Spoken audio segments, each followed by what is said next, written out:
Friends, welcome to ISS के English के practice session में आपका स्वागत है। चलिए दोस्तों, शुरू करते हैं आज का प्रैक्टिस सेशन। आज का सवाल फिर कॉमन एरर्स है दोस्तों। पहला सवाल है, we discussed about the problem so thoroughly on the eve of the examination that I found it very easy to work it out. दोस्तों चलिए देखते हैं इसमें एरर कहाँ है, सेक्शन वाइज चेक करते हैं हम लोग। We discussed about the problem so thoroughly. दोस्तों आपको पता होगा डिस्कस के साथ कोई प्रीपोजिशन नहीं लगता है, जिसके साथ अबाउट नहीं लगता है दोस्तों, तो गलती हमें यही मिल गई। तो आंसर होगा ऑप्शन नंबर ए कि डिस्कस के साथ अबाउट का इस्तेमाल नहीं करते हैं। Now look at question number 2। She reluctantly said that if nobody else was doing it, she will do it.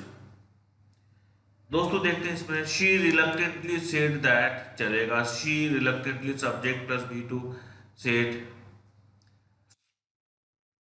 that if nobody else was doing it, ये past tense में दोस्तों, ये भी past tense में था, तो ये भी पास्ट फॉर्म में होगा, यानी कि शी विल डू इट ना होके क्या होगा, शी वुड डू इट होगा।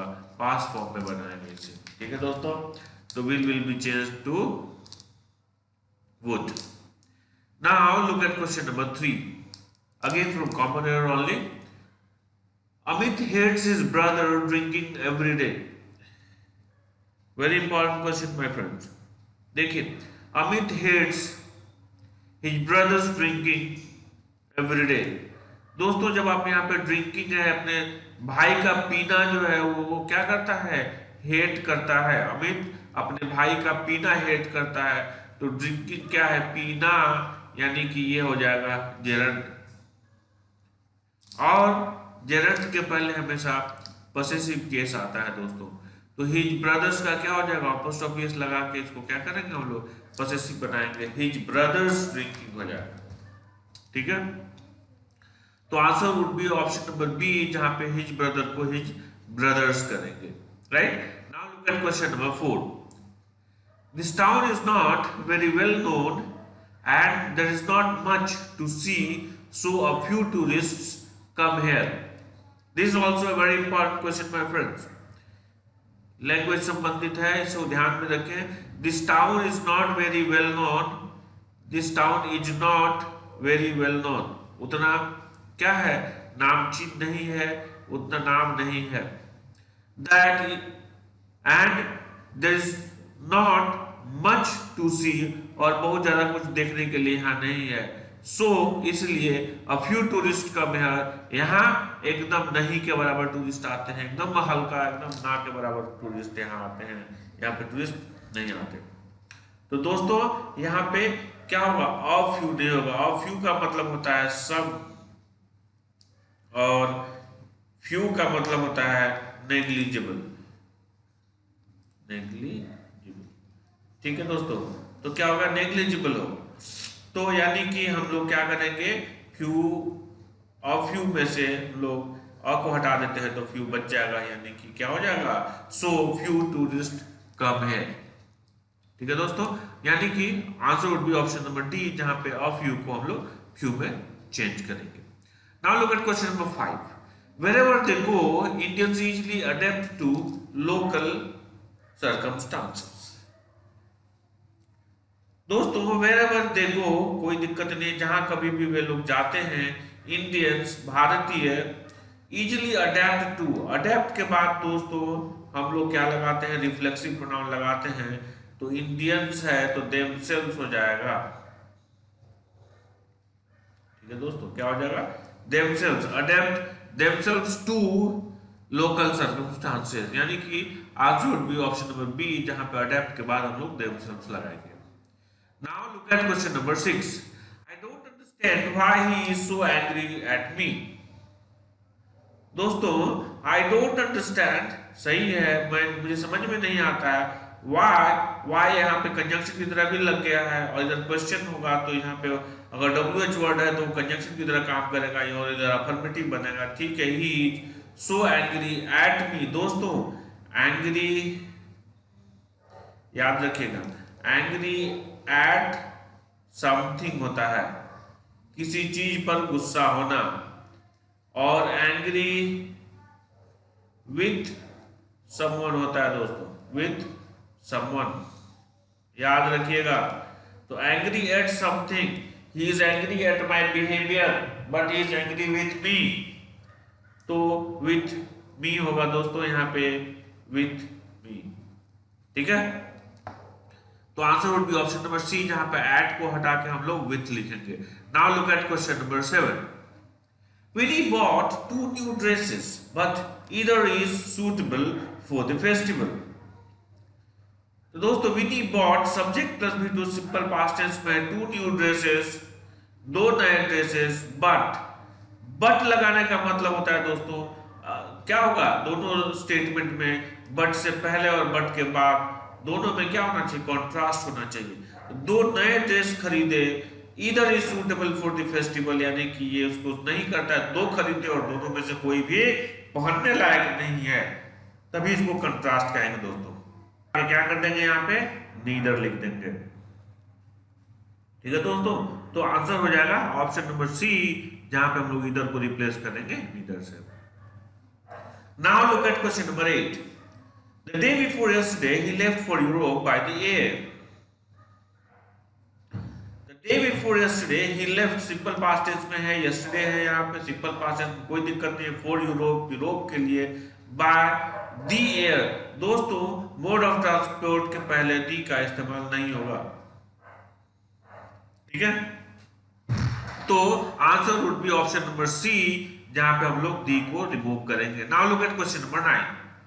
The engineer came out to a novel solution which may even reduce daily energy consumption. दोस्तों देखते हैं, the engineer came out, engineer लोग क्या हुए, the engineer came out, लेकर आए, टू अ नोबल सोल्यूशन। दोस्तों एक नोबल सोल्यूशन लेके आए हैं, एक नया सोल्यूशन लेके आए हैं, नया सोल्यूशन लेके आए हैं। तो दोस्तों यहाँ पे टू नहीं होगा, विथ होगा, came out with a Nobel solution, ठीक है दोस्तों, came out with a Nobel solution, यानी कि टू हटा के हम लोग यहाँ पे विथ लगाएंगे, एक नोबल सोल्यूशन के साथ आए हैं, तो यानी कि answer would be option number B, जहां पे टू को हम लोग रिप्लेस करेंगे विथ से। Now look at question number 10. Such natural imagery suggests that the killing were akin with a natural disaster and not a matter of individual responsibility. दोस्तों such natural imagery suggests, ठीक है दोस्तों, simple present tense में है, that the killing were akin, अकीद का मतलब होता है सिमिलर या फिर रिलेटेड, ठीक है दोस्तों। तो सिमिलर और रिलेटेड के साथ टू प्रीपोजिशन का इस्तेमाल होता है, ना कि विथ का। तो अकीद के साथ में टू ही लगेगा, यानी कि यहाँ विथ को रिप्लेस करेंगे टू से, तो answer would be option number B. Now look at question number 11. We need to find out the antonyms, opposite meaning वाले वर्ड। दोस्तों स्क्वायरली का मतलब होता है डायरेक्ट या फिर ऑनेस्टली, ठीक है दोस्तों, या कहें इन अ डायरेक्ट और ऑनेस्ट वे, ठीक है दोस्तों, ईमानदारी से। तो एंटोनिम्स निकालना है, यानी कि ये क्या होना चाहिए, उसका अपोजिट होना चाहिए, डायरेक्ट का इंडायरेक्ट हो, ऑनेस्ट का डिसऑनेस्ट हो।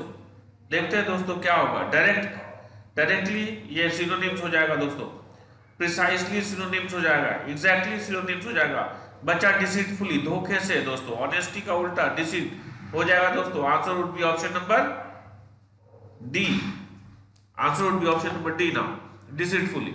Now look at question number 12. Draconian. दोस्तों ड्रैकोनियन का हमें क्या निकालना है, एंटोनिम्स, यानी कि अपोजिट मीनिंग वर्ड। ड्रैकोनियन का मतलब होता है अत्याचारी, ठीक है दोस्तों। तो टायरेंट अत्याचारी होता है दोस्तों। एक्सट्रीमिस्ट ये भी हो जाते हैं क्या, जो कि बहुत ज्यादा किसी चीज में एक्सट्रीमिज्म शो करते हैं, बहुत ज्यादा इन्वॉल्वमेंट शो करते हैं, वो निगेटिव हो जाता है दोस्तों। डक्टाइल, डक्टाइल जिसको अपने मुताबिक उसको क्या कर दिया जाए, ढाला जा सकता है, उसे डक्टाइल कहते हैं। जबकि ड्रास्टिक होता है, ज्यादा खतरनाक होता है, ड्रास्टिक अचानक कोई भी चीज होता है। तो दोस्तों ये निगेटिव है, ड्रैकोनियन, टायरेंट निगेटिव है, एक्सट्रीमिस्ट निगेटिव है, ड्रास्टिक निगेटिव है, यानी कि एक आंसर बटा एंटोनिम जो पॉजिटिव होगा यानी कि डक्टाइल होगा। So answer would be option number C. Now look at question number 13, overarching. Overarching का मतलब होता है दोस्तों इंपॉर्टेंट, असेंशियल। क्या होता है दोस्तों, इंपॉर्टेंट, असेंशियल, ठीक है। तो दोस्तों देखते हैं इसका एंटोनिम्स अगेन हमें निकालना है जो कि इसका उल्टा हो, इंपॉर्टेंट का हो जो कि इंपॉर्टेंट नहीं हो। एसेंशियल सिनोनिम्स है, इंपॉर्टेंट सिनोनिम्स है। फ्रीवोलस, फ्रीवोलस का मतलब होता है ट्रिवियल, तुच्छ, ट्रिवियल, तुच्छ, अर्जेंट, आवश्यक, ठीक है दोस्तों। तो answer would be option number C, जो फ्रीवोलस होता है, मीनिंगलेस होता है, ट्रिवियल होता है। Now look at question number 14, expediency. दोस्तों एक्सपीडियंसी का मतलब होता है कन्वीनियंट। और एक चीज जान लीजिए, ये कन्वीनियंट होता है बट क्या होता है, ये इमोरल होता है दोस्तों। इमोरल हो, डिसीटफुल हो, ठीक है, इमोरल एंड डिसीटफुल होता है। मतलब कि इतना कन्वीनियंट होता है लेकिन वो क्या हो, वो हमेशा इमोरल होता है, अनैतिक होता है, गलत कार्य करने के लिए होता है दोस्तों, ठीक है। तो कन्वीनियंट हो गया तो इसका सिनोनिम्स हो जाएगा प्रॉफिटेबल, यानी कि इतना कन्वीनियंट को शॉर्टकट करके आप प्रॉफिटेबल बनाते हैं, ये भी इसका सिनोनिम्स हो जाएगा। सूटेबल, जो कन्वीनियंट होगा वो दोस्तों वो सूटेबल होगा, लेकिन अल्ट्रुइज्म का मतलब होता है दोस्तों जो कि सेल्फलेस हो, ऑनेस्ट हो और सेल्फलेस हो, ठीक है दोस्तों। तो ये प्रॉफिट्स के लिए नहीं होता है, ये क्या होता है, मोरालिटी को सेव करने के लिए अल्ट्रुइज्म होता है, ठीक है दोस्तों। यानी कि answer would be option number D, altruism. Now look at question number 15, again antonyms. Hound. दोस्तों हाउंड का मतलब होता है डराते हैं आप, ठीक है। वो किसी के लिए क्या हो, वो खतरनाक होता है, परेशान करने वाला होता है, ठीक है दोस्तों। तो हाउंडिंग मैंने हो गया कि जो परेशान करने वाला हो, भयावह हो, डराने वाला हो, ठीक है। तो देखते हैं दोस्तों परसिक्यूट। दोस्तों परसिक्यूट का मतलब होता है परेशान, टॉर्चर, टॉर्चर करने वाला, परसिक्यूट। एक होता है वर्ड दोस्तों प्रोसिक्यूट, प्रोसिक्यूट, प्रोसिक्यूट का मतलब होता है दोस्तों स्यू, उस पर आप मुकदमा जारी करते हैं। बॉदर, बॉदर मतलब ही परेशान करना होता है दोस्तों। अपीज का मतलब होता है किसी को खुश करना, अपीजमेंट सुने होंगे, ठीक है दोस्तों। और बैजर का मतलब होता है कोई भी चीज को आप बार बार पूछते हैं, बैजर। यानी कि परसिक्यूट इसका सिनोनिम्स है, बॉदर सिनोनिम्स है, बार बार पूछते हैं तो उनसे भी लोग परेशान होते हैं, तो बैजर भी सिनोनिम्स होगा।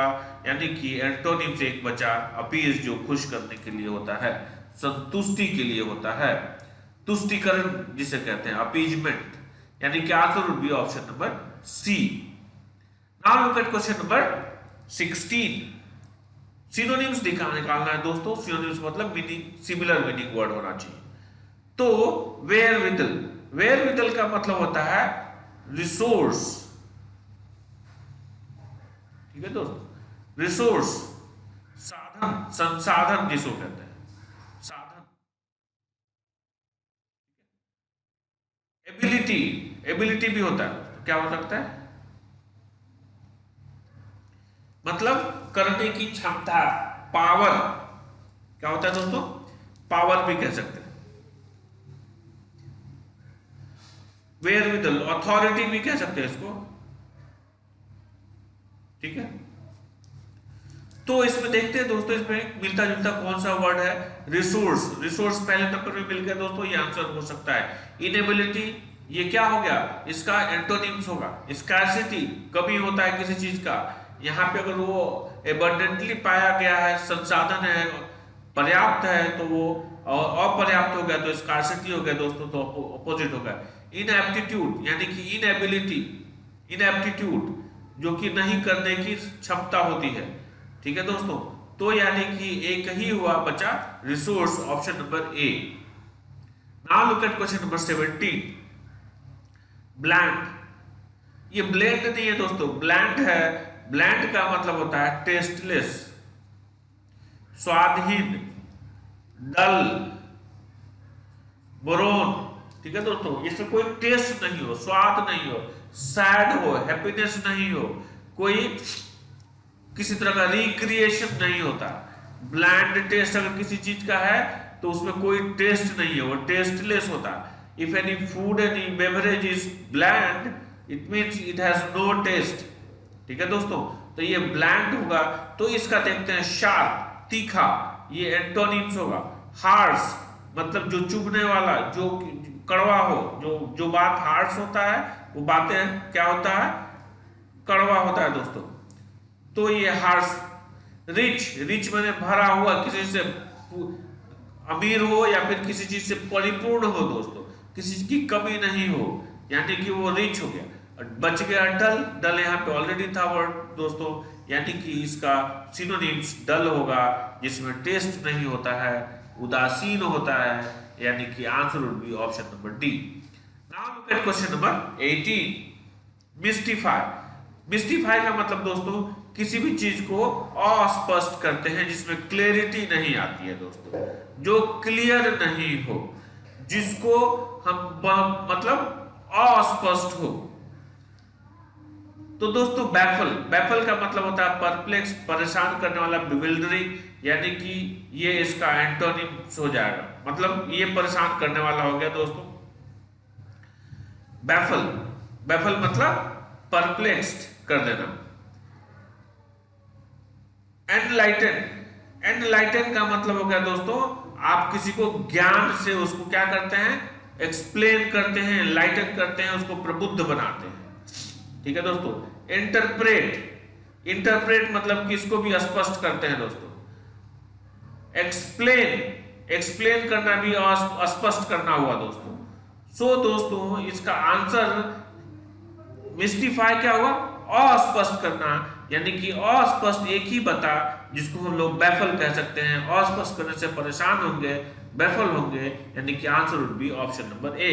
एनलाइटन का मतलब भी हो गया एक, मतलब उसको लाइट में लाना, उसको स्पष्ट करना। इंटरप्रेट का मतलब होता है कि किसी दूसरी भाषा में है तो उसको आपको समझ में लाने के लिए उसको आपकी भाषा में समझाना इंटरप्रेट होगा। एक्सप्लेन मतलब हो गया उसको स्पष्ट करना, उसको डिटेल में कहते हैं, ठीक है दोस्तों। Now look at question number 19, रैकअप। दोस्तों चलिए देखते हैं इसका भी सिनोनिम्स कौन सा होगा। ऑप्शन है कीप मम, चुप रहना, इन्वोक, इन्वोक मतलब होता है याचना करना, वेकअप जगाना, या फिर क्लैश, क्या होगा, क्लैश का मतलब होगा दोस्तों झगड़ना, लड़ाई करना, क्या, ठीक है दोस्तों। तो रैकअप का मतलब क्या होता है, रैकअप का मतलब होता है दोस्तों टू गेन या to achieve. So answer would be क्या होगा, कुछ पाने के लिए कुछ याचना करते हैं, याचना करते हैं, मांगते हैं, डिमांड करते हैं। तो answer would be option number B, invoke, ठीक है दोस्तों। Now look at question number 20, the last question of today's practice session, incapacitate. दोस्तों इनकैपेसिटेट का मतलब क्या हो, इन लगा दिए प्रीफिक्स, तो कैपेसिटेट का मतलब होता है किसी की कैपेसिटी को बढ़ाना, किसी को शक्तिशाली बनाना। यानी कि जब इन लगा दिए तो उसका क्या हो जाएगा, इनकैपेसिटेट, शक्तिहीन बनाना, ठीक है दोस्तों। इनकैपेसिटेटेड, इनकैपेसिटेटेड का मतलब हो गया शक्तिहीन, ठीक है दोस्तों। तो इसका सिनोनिम्स क्या होगा, स्ट्रॉन्ग, उसका एंटोनिम्स हो जाएगा रोबस्ट, स्ट्रॉन्ग, वही सिनोनिम्स होता है दोस्तों स्ट्रॉन्ग का, यानी कि इनकैपेसिटेटेड का क्या होगा, एंटोनिम्स हो जाएगा। इनफीबल्ड, इनफीबल्ड का मतलब होता है दोस्तों कमजोर, फीबल का मतलब होता है कमजोर, ठीक है दोस्तों। और इनफीबल वर्ब होता है कमजोर बनाना, और इसमें डी लगा दिए तो ये V3 हो जाता है, यानी कि एडजेक्टिव हो गया ये इनफीबल्ड। ठीक है दोस्तों, तो आंसर जो होगा वो इनकैपेसिटेटेड का इनफीबल्ड होगा। अब लेकिन हम लोग चौथा ऑप्शन भी देख ही लेते हैं, हेल्दी। हेल्दी क्या होगा? हेल्दी भी इसका एंटोनिम्स होगा दोस्तों। सो हमें सिनोनिम्स निकालना था, तो answer would be option number C, enfeebled क्या होगा? इनकैपेसिटेटेड का सिनोनिम्स होगा। तो दोस्तों इस तरीके से आज का प्रैक्टिस सेशन यही समाप्त होता है। ठीक है दोस्तों, और आप रोज हमारा वीडियो देखते रहें, रोज कुछ ना कुछ वैल्यू एड होगा ही होगा दोस्तों, और कम समय में आप अपना प्रैक्टिस कर सकते हैं, रिवीजन कर सकते हैं। ठीक है दोस्तों, तो रोज की भांति हम आज भी 20 क्वेश्चन लेके आए थे और आगे भी लेते आएंगे, और अपने चेंज करते रहेंगे जो इसके मिक्स हैं। तो आज सिर्फ और सिर्फ क्या था? सिनोनिम्स, एंटोनिम्स और कॉमन एरर था। आगे हम देखते हैं दोस्तों और भी बचे हुए जो भी चैप्टर्स हैं, जो भी सेक्शंस इन द एग्जामिनेशंस आते हैं, उनको भी हम लेके आते रहेंगे। चलिए दोस्तों, thank you very much for watching this video. Thanks a lot and keep watching, and if you have not subscribed to my channel, do subscribe to it immediately, and please don't forget to like it and share it with your friends. Thanks a lot once again.